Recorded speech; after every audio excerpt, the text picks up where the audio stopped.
Welcome to The Explainer. Today we're taking a trip to the Wall Street Zoo. We're going to meet its two most famous animals, the bull and the bear. So what in the world do they have to do with your money? Well, let's find out. You've absolutely heard these words thrown around on the news, right? One day everyone's excited, the next day it's all doom and gloom. But what does it actually mean when they say it's a bull market or a bear market? Today, we're going to break it all down, so simple a 5-year-old could get it. All right, here's the game plan. First, we'll get to know the bull and the bear. Then, we'll talk about how to ride the good times and how to tame the bad times. We'll even steal a few pages from the master, Warren Buffett, before we figure out your next move.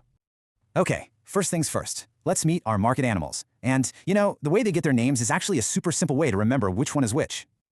Okay, so a bull market, it's all about feeling strong and charging ahead. Just picture a big, powerful bull, right? What does it do? It thrusts its horns up in the air. That's exactly what the stock market is doing. Prices are going up, up, and up. It's a time when everyone feels really optimistic. And that happy feeling isn't just in our heads. It's backed by real stuff. The economy is doing great, most people have jobs, and companies are making tons of money. So naturally, people feel confident and they want to invest. This just creates this big, happy cycle that pushes prices even higher. And to give you an idea of just how powerful a bull can be, check this out. Between 2009 and early 2020, the S&P 500, that's basically a scorecard for 500 of the biggest companies. It grew by over 300%. That's just a huge, long-lasting party for investors. But, of course, there's the other side of the coin, the bear market. Now picture a giant bear rearing up on its hind legs and swiping its massive paws down. That's what the market is doing, going down. Officially, it's a bear market when prices fall by 20% or more from their recent high point.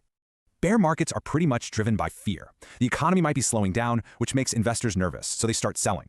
That selling can cause a bit of a panic, people stop spending as much money, and companies have to tighten their belts. It's like a downward spiral fueled by everyone feeling scared.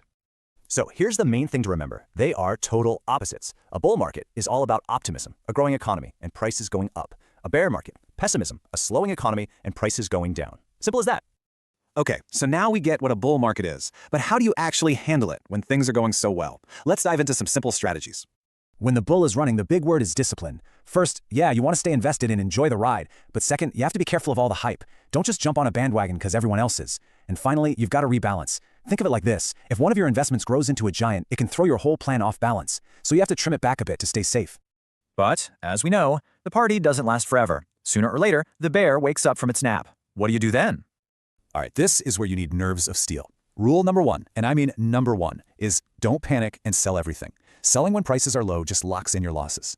Instead, this is the time to focus on really good, strong companies that you know can survive a storm. And believe it or not, bear markets can be a fantastic time to buy great things on sale. But before you do any of that, you got to check your own wallet.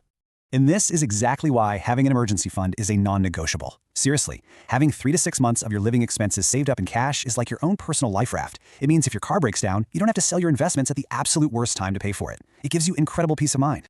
Now, if you really want to learn how to handle these ups and downs, there's no better person to study than Warren Buffett. The guy is a legend for a reason. He's mastered how to deal with both the bull and the bear. This one sentence, this is his entire strategy in a nutshell. It's all about thinking differently from the crowd. When the bull is raging and everyone is getting greedy, throwing money at everything, he says, be careful. And when the bear is out and everyone is terrified, well, that's when he gets his shopping cart ready. And you can see him do this over and over again. In the late 90s tech bubble, people thought he was crazy for not buying all those new internet companies, which then crashed. Then in 2008, when the whole financial world was collapsing, he was busy buying great companies for pennies on the dollar. He consistently uses fear as a giant buy signal. So we've met the bull and the bear. We've learned from a master. Let's put it all together and figure out what all this actually means for you. Here is the most important thing to take away from all of this. Bull markets and bear markets are totally normal. They're just part of the cycle. They will happen. The key to winning in the long run isn't about perfectly predicting when they'll show up. It's about having a calm, long-term plan that works no matter what the market is doing. And that kind of leaves us with a really interesting modern puzzle. See, Buffett developed his famous philosophy in a very different time. But today, we've got news and opinions and hype coming at us 24/7 from our phones. So the question is it still possible to go against the herd? Or is the noise just too loud now? That's something for all of us to think about. Thanks for watching.